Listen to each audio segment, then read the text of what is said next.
Hello. Today I'm going to talk about how we going to leverage the IoT and data mining for predictive maintenance in the energies optimization of the real estate.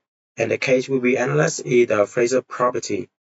So we have a four part to go. We have an overview of a Fraser, and then I will do based on the research to have the SWOT analysis and compare four IMT option. And then the last one will be my proposed IMT solution and my expected results. So onto the industry concept right now, the smart building is used it can to be used the IoT and analytics to monitor and automate on of the operation to optimize the energy, even on the maintenance services. But the fact that the building account for up to 40% of the global energy, which is huge, and there were a huge potential for the smart facility management in the market, especially in the Asia Pacific. It will come to up to $200 billion by 2030. So the demand for data-driven and sustainable operation is accelerating. So we can see that on the Fraser right now, it was headquartered in Singapore and operate across APAC market. The portfolio is diverse, and their goal objective is to meet with the Singapore Green Plan 2030 that they got into the net zero carbon by 2050. And the Fraser already have some initial staff for the smart facility management. They have a building called Alexandra Technopark where they do some flagship on the smart building like integrate on the IoT and the AI and also for energy analytics. So the smart facility platform already bring for them some of initial result like increase 50% of the energy efficiency and also have some predictive maintenance activity for their building. So based on our market research, I can say that the strength of the portfolio for Fraser is that they got a green mark goal, which means that they have some initial staff for their move onto the smart facility, and their pilot already have some result like 50%, as I say, for the energy saving, and also for 20% of the downtime reductions based on the Fraser Property Research report. But the quickness is that only 8% of the facility staff have a trained in the analytic tools, which is like they're not familiar how to optimize using those tools.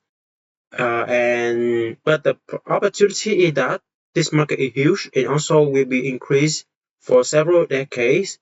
And also to meet with the Singapore Green Plan 2030, they have can achieve up to 80% of their building to be green target.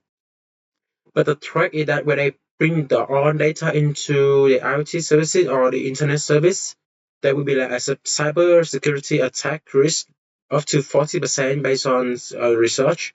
And some of the vendors from Germany already deployed full of the AI suite, which is like the Fraser not finished with the AI suite right now. So why IoT and analytics matter for Fraser?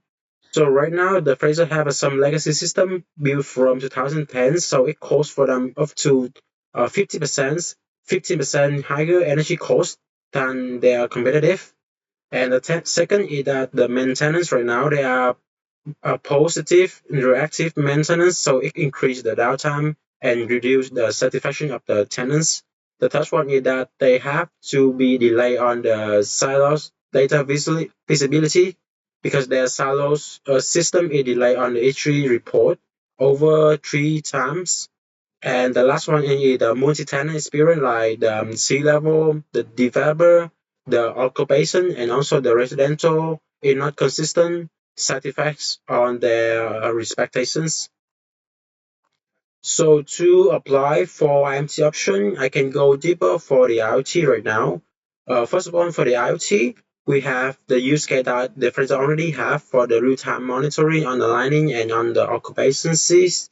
So the strength is that it gives them the immediate insight and it can automation for some of the activity like maintenance.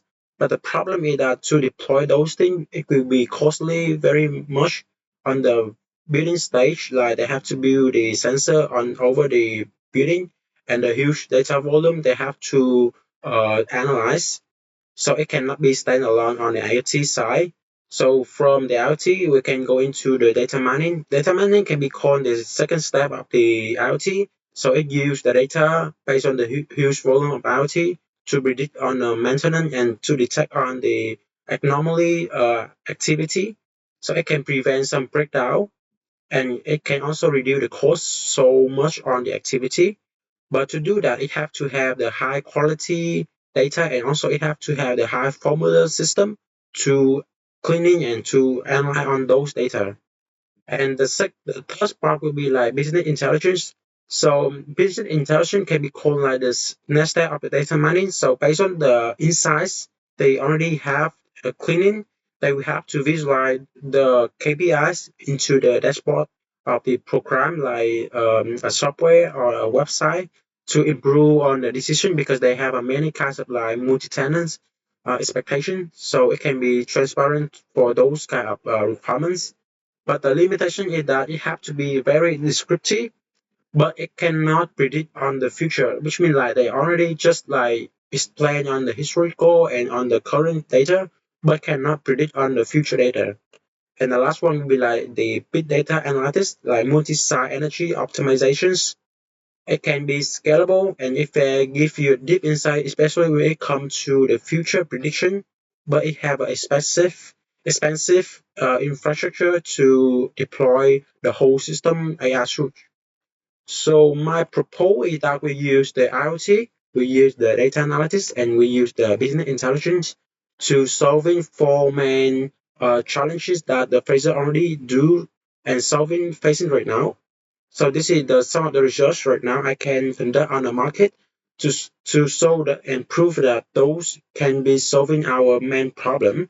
So I go in deep into how I use those layer to solving the problem of laser right now. So we have the first layer, that the IoT layer. So when they build the building, they have to buy the sensor, and those sensors link into some of the devices like lighting, occupancies, water, and energy master. So the output is that they will give you the raw data and the real-time building data. And based on raw data, we can go into the second layer in the data mining and analytic layer. So the input is that you have to based on the IoT collective data sets like time series, maintenance log, and the energy uses.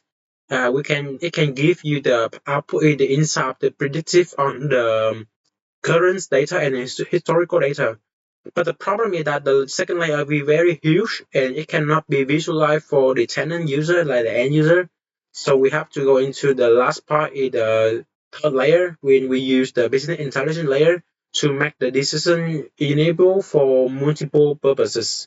So we will integrate on the insight from analytics layer to put into the visualized dashboard, where it can show you the KPIs, the H report, maintenance alert. So this function can present the real-time and historical performance across the ARM property and support on the sustainability and the executive report for like E3 or cost strength. It can turn insight into the strategy for sustainability and efficiency. So the last one I will be have my expected benefit is that first one is the effectiveness. So because the first already have deployed on IoT, right? So when they are merged into the data mining and combined with the BI visualization and performance, it can increase the from 25% improvement in the energy efficiencies and less than 30% fewer maintenance disruptions based on the performance of the market. Already say that.